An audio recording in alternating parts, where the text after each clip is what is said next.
বন্ধুরা, আশা করি তোমরা সবাই ভালো আছো। তোমার চ্যানেলে তোমাদের সবাইকে স্বাগতম। তো আজ আমি তোমাদের জন্য গুরুত্বপূর্ণ 50টি এমসিকিউ প্রশ্ন নিয়ে আলোচনা করব। সম্পূর্ণ 3টি সেট আমরা আলোচনা করব। তোমরা জানো যে তোমাদের এমসিকিউ পরীক্ষাতে 17টা করে থাকে, ঠিক একইভাবে আমরা 3-17 অর্থাৎ 3টে সেটে মোট 51টি প্রশ্ন তোমাদের সামনে তুলে ধরছি, একদম সম্পূর্ণ এমসিকিউ। এবং আশা রাখছি যে এই যে 51টি প্রশ্ন তোমাদের সামনে শেয়ার করছি, এর ভেতর থেকে কিন্তু একাধিক প্রশ্ন তোমরা পরীক্ষা হলে পেতে চলেছো। তো আমরা আজকের আলোচনার ভেতরে যেমন করে মোস্ট ইম্পর্টেন্ট কিছু এমসিকিউ তোমাদের সামনে তুলে ধরছি, একই সঙ্গে আরও একটা কথা বলে রাখবো যে এই টাইপের এমসিকিউগুলোও কিন্তু তোমরা পাবে পরীক্ষাতে। আর নিজেরা কেমন রেডি হয়েছো সেটা বিচারের জন্যও কিন্তু আমি একটুখানি তোমাদের সময় দেব। তার মধ্যে কিন্তু তোমরা নিজেরাও কটা পারবে সেটাও একটু বুঝে নিতে পারবে। তো চলো পরপর আমরা প্রশ্নগুলো শুরু করি। আমাদের প্রথম প্রশ্ন, তপনের মেসোমশাই কোন পত্রিকায় তপনের লেখা ছাপানোর কথা বলেছিলেন? ধ্রুবতারা, শুকতারা, সন্ধ্যাতারা নাকি রং মশাল? খুব সুন্দর একটা প্রশ্ন। তো এই প্রশ্নের উত্তর কিন্তু আমাদের প্রত্যেকেরই পারা উচিত, এতক্ষণে নিশ্চয়ই ভেবে নিয়েছো। তো সঠিক উত্তর হলো গ দাগ, সন্ধ্যাতারা। দ্বিতীয় প্রশ্ন, নদের চাঁদকে পিষিয়ে দেওয়া চলে গেল, কি পিছিয়ে দিয়ে চলে গিয়েছিল? 7 নম্বর ডাউন প্যাসেঞ্জার, 5 নং ডাউন প্যাসেঞ্জার, 7 নং আপ প্যাসেঞ্জার নাকি 5 নং আপ প্যাসেঞ্জার? আবারও বলছি, নদের চাঁদকে পিছিয়ে দিয়া চলিয়া গেল, 7 নং ডাউন প্যাসেঞ্জার, 5 নং ডাউন প্যাসেঞ্জার, 7 নং আপ প্যাসেঞ্জার নাকি 5 নং আপ প্যাসেঞ্জার? তো সঠিক উত্তরটা কি রেডি করেছো? আমি বলে দিই, উত্তরটা ক নম্বর অর্থাৎ 7 নং ডাউন প্যাসেঞ্জার। পরের প্রশ্ন, অপূর্বর পিতার বন্ধু হলেন জগদীশবাবু, রামদাস, নিমাইবাবু নাকি গ্রীশ মহাপাত্র? খুব সুন্দর একটা প্রশ্ন, উত্তর রেডি? আমি বলে দিই, উত্তর হচ্ছে গ দাগ, নিমাইবাবু। পরে কোশ্চেন, যেখানে ছিল শহর সেখানে ছড়িয়ে রইল, কি ছড়িয়ে রইল? পায়ের দাগ, কাঠকয়লা, গোলাপি গাছ নাকি প্রাচীন জলতরঙ্গ? একদম সহজ প্রশ্ন কিন্তু, উত্তর রেডি? আমি বলে দিচ্ছি, উত্তর হচ্ছে কাঠকয়লা।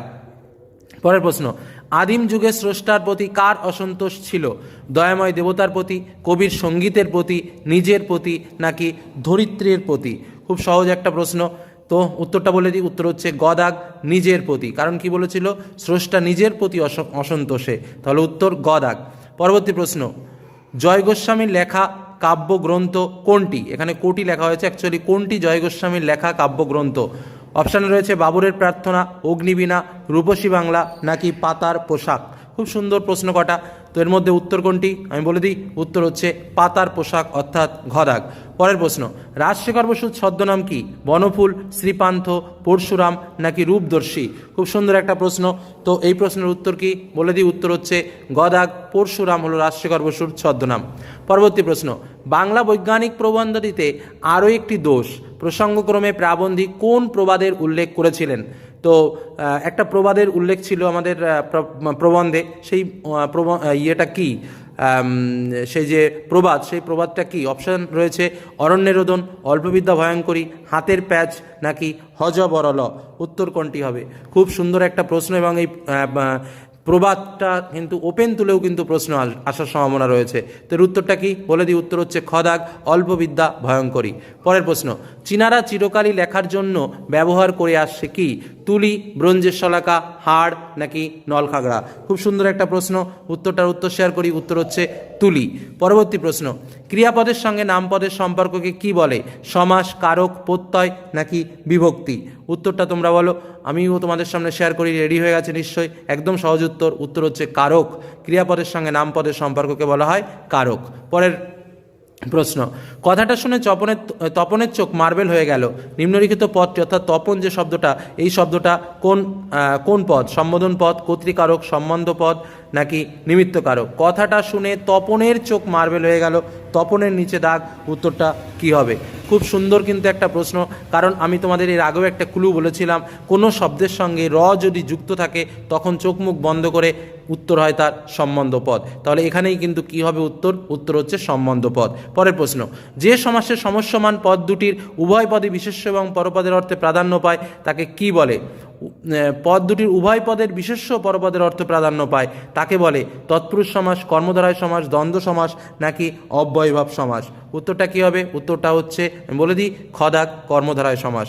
পরবর্তী প্রশ্ন, কৃত্তিবাস রামায়ণ রচনা করেন, নিম্নলিখিত পদটি কোন সমাসের উদাহরণ? অর্থাৎ কৃত্তিবাস সমাসবদ্ধ কোন সমাসের উদাহরণ হবে? তো এখানে উত্তরটা কি হবে? অপশান রয়েছে কর্মধারায়, তৎপুরুষ, বহুব্রীহি নাকি দ্বন্দ্ব সমাস। সবসময় মাথায় রাখবে, কৃত্তিবাস যে সমাস, এক্ষেত্রে কিন্তু বহুব্রীহি সমাসের উদাহরণ, অর্থাৎ এখানে উত্তর হচ্ছে গ দাগ। পরবর্তী প্রশ্ন, আমাদের মধ্যে যারা ওস্তাদ তারা এই কালো জলে হরিতকে ঘষত, বাক্যটি কোন শ্রেণীর? যারা তারা, আমি কি বলেছিলাম যদি জোড়া শব্দ থাকে তাহলে কি হবে, তাহলে সবসময় জটিল হবে। যারা তারা যদি তবে এই ধরনের শব্দগুলো থাকলেই সবসময় জটিল হয়, তাই তো? তাহলে এখানে কি হবে উত্তর? যারা ওস্তাদ তারা ওই কালো জলে, তার মানে কি যারা তারা পেয়ে যাচ্ছি, জোড়া শব্দ পেয়ে যাচ্ছি, তাহলে এক্ষেত্রে উত্তর কি হবে? জটিল বাক্য। পরের প্রশ্ন, বেড়ালের গলায় ঘণ্টা বাঁধবে কে? অর্থগত দিক থেকে এটি না সূচক বাক্য, সন্দেহবাচক বাক্য, প্রশ্নবাচক বাক্য নাকি প্রার্থনাসূচক বাক্য? উত্তরটা কি? লাস্টে জিজ্ঞাসা চিহ্ন রয়েছে, অতএব আমার আর প্রশ্ন করার কোনো জায়গায় থাকছে না, উত্তর হচ্ছে প্রশ্নবাচক বাক্য। পরের প্রশ্ন, ক্রিয়ার অর্থ প্রাধান্য পায় কর্তৃবাচ্যে, ভাববাচ্যে, কর্মবাচ্যে নাকি কর্মকর্তৃবাচ্যে? ক্রিয়ার অর্থ প্রাধান্য পায় কিসে? সবসময় ভাববাচ্যে কিন্তু ক্রিয়ার অর্থ প্রাধান্য পায়, মাথায় রাখবে। তারপরের প্রশ্ন আমরা চলে আসি, তাকে টিকিট কিনতে হয়নি, বাক্যটির কর্তৃবাচ্যের রূপটি হলো তাকে টিকিট কিনতে হয়নি, হয় জাতীয় শব্দ রয়েছে অর্থাৎ ভাববাচ্যে রয়েছে, এটা কি হবে? তার টিকিট কেনা হয়নি, তিনি টিকিট কেনেননি, তার দ্বারা টিকিট কৃত হয়নি, তিনি বিনা টিকিটে চলেছেন। তো এর মধ্যে কোনটি উত্তর হবে? তিনি টিকিট কেনেননি, এটাই হলো তার কর্তৃবাচ্যের রূপ। পরের সেটের প্রশ্ন চলে যায়, পুলিশ সেজে হরিদা দাঁড়িয়েছিল কোথায়? জগদীশবাবুর বাড়ি, চকের বাস স্ট্যান্ডে, দয়ালবাবুর লিচু বাগানে নাকি চায়ের দোকানে? মোস্ট ইম্পর্টেন্ট একটা প্রশ্ন, উত্তর রেডি করেছো নিশ্চয়ই, আমি তোমাদের বলে দিই, উত্তর হচ্ছে দয়ালবাবুর লিচু বাগানে। পরের প্রশ্ন, নদের চাঁদের বয়স 25 বছর, 30 বছর, 35 বছর নাকি 40 বছর? উত্তর হচ্ছে 30 বছর। পরের কোশ্চেন, ছোট মাসি তপনের থেকে কত বছরের বড়? বছর 5 বছর 8 বছর 10 বছর 12। উত্তরটা কি হবে? উত্তর হচ্ছে বছর 8 বড়। পরের প্রশ্ন, অভিষেক শীর্ষক বাক্যাংশটি মেঘনাদবধ কাব্যের কোন স্বর্গ থেকে নেওয়া হয়েছে? অভিষেক মানেই কিন্তু বোঝা যায় যে অভিষেক মানে কি সূচনা, সূচনা মানেই হচ্ছে প্রথম, অর্থাৎ উত্তর হচ্ছে কি প্রথম স্বর্গ। পরের কোশ্চেন, তারা আর স্বপ্ন দেখাতে পারল না, কারা স্বপ্ন দেখাতে পারল না? সেই মেয়েটি, গির্জার নান, কবিতার কথক নাকি শান্ত হলুদ দেবতারা? উত্তরটা কি হবে? উত্তর হচ্ছে সেই শান্ত হলুদ দেবতারা, যারা আর স্বপ্ন দেখাতে পারল না। পরের প্রশ্ন, গান বাঁধবে সহস্র উপায়ে, কে গান বাঁধবে? চিল, কোকিল, শকুন নাকি ময়ূর? কোকিল, আমার মাত্র একটা কোকিল, তাহলে উত্তরটা কি হবে? কোকিল। পরের প্রশ্ন, পালকের কলমের ইংরেজি নাম স্টাইলাস, ফাউন্টেন পেন, কুইল নাকি রিজার্ভার পেন? উত্তর হচ্ছে কুইল। পরের কোশ্চেন, কানে কলম গুজে দুনিয়া খোঁজেন কে? প্রাবন্ধিক, দার্শনিক, গল্পকার নাকি নাট্যকার? উত্তর হচ্ছে দার্শনিক। পরের প্রশ্ন, হিমালয় যেন পৃথিবীর মানদণ্ড উক্তিটি কার? রবীন্দ্রনাথের, বঙ্কিমচন্দ্রের, কালিদাসের নাকি বিদ্যাসাগরের? উত্তরটা কার? উত্তরটা হচ্ছে তোমার কালিদাসের উক্তি। পরের প্রশ্ন, অনুসর্গের দৃষ্টান্ত কোনটি? জন্য, খানা, টি নাকি গাছা? উত্তর হচ্ছে অনুসর্গের দৃষ্টান্ত হচ্ছে এখানে জন্য। পরবর্তী প্রশ্ন চলে আসি, দ্বন্দ্ব সমাসে অর্থ প্রাধান্য থাকে পুরো পদের, উভয় পদের, পরপদের নাকি অন্য পদের? উত্তর হচ্ছে কি উভয় পদের। দ্বন্দ্ব সমাসে উভয় পদের অর্থ প্রাধান্য থাকে। পরের প্রশ্ন, ইসাবের মেজাজ চড়ে গেল, মেজাজের তলে দাগ, নিম্নলিখিত পদটি কোন কারকের উদাহরণ? কর্মকারক, করণকারক, কর্তৃকারক নাকি অপাদানকারক? এটার উত্তর কি হবে? মেজাজ চড়ে গেল, কি চড়ে গেল? মেজাজ, কি দিয়ে প্রশ্ন করলে কি পাওয়া যায়? কর্মকারক পাওয়া যায়, অর্থাৎ উত্তর হচ্ছে কর্মকারক। পরের প্রশ্ন, ফেলাইয়া কনক বলয় দূরে, নিম্নলিখিত পদটি কোন সমাসের উদাহরণ?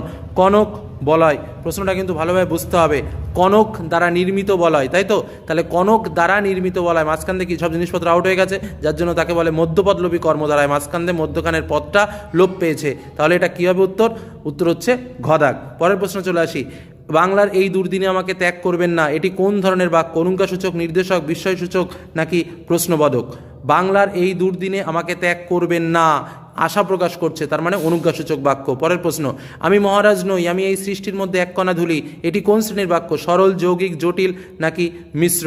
উত্তর হচ্ছে কি এই যে আমি মহারাজ নই, একটা কমা রয়েছে, আমি বারবার বলেছি যদি কমা দেখো মাঝখানে বাক্যের মধ্যে তখন কি হবে? চোখ মুখ বন্ধ করে যৌগিক বাক্য লিখে দাও, অর্থাৎ উত্তর হচ্ছে খদাগ, যৌগিক বাক্য। পরের প্রশ্ন চলে আসি, জগদীশবাবু সিঁড়ি ধরে নেমে যান, বাক্যটির ভাববাচ্যের রূপ হলো, তাহলে ভাববাচ্য মানে কি লাস্টে হয়যুক্ত শব্দ আনতেই হবে। কি বলছে? জগদীশবাবুর সিঁড়ি ধরে নামা হয়, জগদীশবাবুর দ্বারা সিঁড়ি ধরে নামা হয়, জগদীশবাবু সিঁড়ি ধরে নামেন, জগদীশবাবু সিঁড়ি ধরে নেমে আসেন। তাহলে হয়যুক্ত বাক্য দেখো এখানে দুটো রয়েছে, সব আমি বিষয়টা তোমাদের বুঝিয়ে দিচ্ছি তোমাদের সুবিধার্থে। প্রথমটা রয়েছে জগদীশবাবুর সিঁড়ি ধরে নামা হয়, দ্বিতীয়টা রয়েছে জগদীশবাবুর দ্বারা সিঁড়ি ধরে নামা হয়। তাহলে দেখো এখানে দুটোর মধ্যে নিচেরটার মধ্যে দ্বারা রয়েছে, দ্বারা মানে কিন্তু আবার কর্মবাচ্যের মধ্যে ঢুকে যাচ্ছে, তাহলে ভাববাচ্যের রূপ কী হবে? দ্বারাটাকে বাদ দিয়ে উপরের বাক্যটার দিকে তাকাও, দেখো লেখা রয়েছে জগদীশবাবুর সিঁড়ি ধরে নামা হয়, ওটাই কিন্তু উত্তর, অর্থাৎ উত্তর হচ্ছে কদাগ। তারপর এটা চলে আসি, নদীর বিদ্রোহের কারণ সে বুঝিতে পারিয়াছে, এটি কোন বাচ্যের উদাহরণ? কারণ সে বুঝিতে পারিয়াছে, করবাচ্য, ভাববাচ্য, কর্তৃবাচ্য নাকি কর্মকর্তৃবাচ্য। তাহলে নদীর বিদ্রোহের কারণ সে বুঝিতে পারিয়েছে, একদম স্পষ্ট রয়েছে এখানে, কিন্তু এটা হচ্ছে কর্তৃবাচ্যের উদাহরণ। চলে আসবো 3 নম্বর সেট, অর্থাৎ আমরা ইতিমধ্যে 34টি প্রশ্ন উত্তর শেষ করেছি। পরবর্তী প্রশ্ন, এদেশের কিছু হবে না কথাটি বলেছেন তপন, তপনের ছোট মেশো, তপনের ছোট মামা নাকি তপনের ছোট কাকা। খুব সুন্দর একটা প্রশ্ন, এই প্রশ্নের উত্তরটা তোমরা অবশ্যই জানো, তবু আমি তোমাদের উত্তর বলে দিই। উত্তর হচ্ছে তপনের ছোট মেশো। পরের প্রশ্ন, অবিরত বৃষ্টির পর বর্ষণ থেমেছে, বৃষ্টি হয়েছিল কদিন? 3 দিন, 4 দিন, 5 দিন নাকি 6 দিন? আমি তোমাদের বলে দিই, উত্তর হয়েছিল বৃষ্টি হয়েছিল 5 দিন। পরে কোশ্চেন, অমৃতের মায়ের নাম কি ছিল? করালি, বাহালি, আন্নাকালী নাকি অনুপমা? খুব সুন্দর একটা প্রশ্ন, উত্তর ছিল বাহালি। পরের কোশ্চেন, পাবলো নেরুদা সাহিত্যে নোবেল পুরস্কার লাভ করেন কত সালে? 1961, 1962, 1971 নাকি 1972? এখানে উত্তরটা কী হবে? উত্তরটা হচ্ছে 1971 সালে। পরের প্রশ্ন, নাদিলা কব্বুর দল, কব্বুর শব্দের অর্থ কী? কব্বুর, ঠিক আছে, অ্যাকচুয়াল উচ্চারণ প্রিন্টিং মিস্টেক। রাক্ষস, বানর, যোদ্ধা নাকি সৈন্য? খুব সুন্দর একটা প্রশ্ন, এটার উত্তর হচ্ছে রাক্ষস। পরের প্রশ্ন, গানের বর্ম কবি পড়েছেন মাথায়, পায়ে, গায়ে, হাতে? উত্তর হচ্ছে গায়ে। পরবর্তী কোশ্চেন, হিমালয় যেন পৃথিবীর মানদণ্ড বলেছেন বাণভট্ট, ভবভূতি, অশ্বঘোষ নাকি কালিদাস? উত্তর হচ্ছে কালিদাস। পরবর্তী কোশ্চেন, লাউ কুমড়ো জাতীয় গাছের দুরকম ফুল হয়, এই জ্ঞানটি বিশেষ জ্ঞান, সামান্য জ্ঞান, সুগভীর জ্ঞান নাকি অসামান্য জ্ঞান? উত্তর হচ্ছে সামান্য জ্ঞান। পরের প্রশ্ন, বাঙালি সাংবাদিকদের বাবু কুইল ড্রাইভার্স বলেছিলেন Lord Curzon, Lord Dalhousie, Lord Canning, Lord Wellesley? উত্তর হচ্ছে কি লর্ড কার্জন। পরের প্রশ্ন, বাঘে গরুতে এক ঘাটে জল খায়, নিম্নলিখিত পদদ্বয়টি কি? নিরপেক্ষ কর্তা, প্রযোজ্য কর্তা, ব্যতিহারী কর্তা নাকি সহযোগী কর্তা? উত্তর হচ্ছে সহযোগী কর্তা। পরের কোশ্চেন, বাংলা ব্যাকরণে অকারক পদের সংখ্যা 1টি, 2টি, 3টি, 4টি? উত্তর হচ্ছে 2টি। কালসাপ শব্দটি কোন সমাসের উদাহরণ? দ্বন্দ্ব সমাস, কর্মধারায় সমাস, নিত্য সমাস নাকি বহুব্রীহি সমাস? এটার উত্তর হচ্ছে নিত্য সমাস। পরের কোশ্চেন, সোনামুখ, মুখ সোনার মতো, এটি যে সমাসের উদাহরণ? সহার্থক বহুব্রীহি, ব্যতিহার বহুব্রীহি, উপমান কর্মধারায়, উপমিত কর্মধারায়? উত্তরটা হচ্ছে উপমিত কর্মধারায়। পরে কোশ্চেন, গত পরশুদিন আমাদের বিদ্যালয়ে পঠন পাঠন শুরু হবে, বাক্যে যা নেই তা হলো কর্তা, যোগ্যতা, আসক্তি নাকি আকাঙ্ক্ষা? বাক্যটা ভালোভাবে বুঝবে। পরশুদিন আমাদের বিদ্যালয়ে পঠন পাঠন শুরু হবে, কিন্তু গত পরশুদিন, বাক্যে যা নেই সেটা কি? এখানে যেটা উত্তর তোমাদের হবে, উত্তর হচ্ছে কি যোগ্যতা। বাক্যটার কোনো যোগ্যতাই নেই। পরের প্রশ্ন, কি জানি হয়তো সে আর খেলতে আসবে না, এই যে বাক্যটি, এটি কি অনুজ্ঞাসূচক বাক্য, সন্দেহবাচক বাক্য, প্রার্থনাসূচক বাক্য নাকি আবেগসূচক বাক্য? এটা কিন্তু বোঝাই যাচ্ছে এটা হচ্ছে একটা সন্দেহ। কি জানি, হয়তো, নয়তো, এই যে যে শব্দগুলো থাকবে দেখলে বুঝতে হবে এগুলো সন্দেহবাচক বাক্য। সশব্দে দরজা খুলে গেল, এটি কোন বাচ্যের উদাহরণ? সশব্দে দরজা খুলে গেল, কর্তৃবাচ্য, কর্মবাচ্য, কর্মকর্তৃবাচ্য নাকি ভাববাচ্য? একদম সহজ উত্তর, কিন্তু এটার উত্তর হচ্ছে কর্মকর্তৃবাচ্য। কারণ আমি তোমাদের বলেছিলাম জড়বস্তু যদি কাজ করে তখনই বুঝবে সেটা কর্মকর্তৃবাচ্য হয়। পরের প্রশ্ন, কর্মবাচ্যের কর্তাকে কি বলা হয়? উক্তকর্তা, অনুক্তকর্তা, সহযোগী কর্তা নাকি ব্যতিহার কর্তা? এটার উত্তর হচ্ছে অনুক্তকর্তা। তো আমরা 3 সেট প্রশ্ন করলাম, এর মধ্যে আমি বলেই দিই, ফার্স্ট যে সেটটা আমরা করেছি সেটাও কিন্তু এর আগে মাধ্যমিকের প্রশ্নর সংকলন থেকে নেওয়া, তারপরের সেটটাও কিন্তু মাধ্যমিকের প্রশ্ন সংকলন থেকে নেওয়া, আর এই যে সেটটা তোমাদের সামনে একটা মডেল সেট তুলে ধরলাম, মোট 51টি প্রশ্ন তুলে ধরলাম। এই টাইপসের প্রশ্ন পরীক্ষায় পাবে, এবং যে প্রশ্নগুলো শেয়ার করলাম এর মধ্যে একাধিক প্রশ্ন কিন্তু তোমরা পরীক্ষায় পেতে চলেছো। এই বলে আজকের আলোচনা শেষ করলাম। ভালোভাবে প্র্যাকটিস করো, এর পরবর্তীতে আরও বিভিন্ন প্র্যাকটিস সেট তোমাদের সামনে তুলে ধরবো, যার জন্য চ্যানেলকে সাবস্ক্রাইব করে রাখো, উপকারে আসবে, কাজে লাগবে বিভিন্ন ভিডিওগুলি, এমসিকিউ প্রশ্ন উত্তরগুলি। এই বলে আজকের আলোচনা শেষ করলাম। ভালো থেকো, সুস্থ থেকো, সাবধানে থেকো, ধন্যবাদ।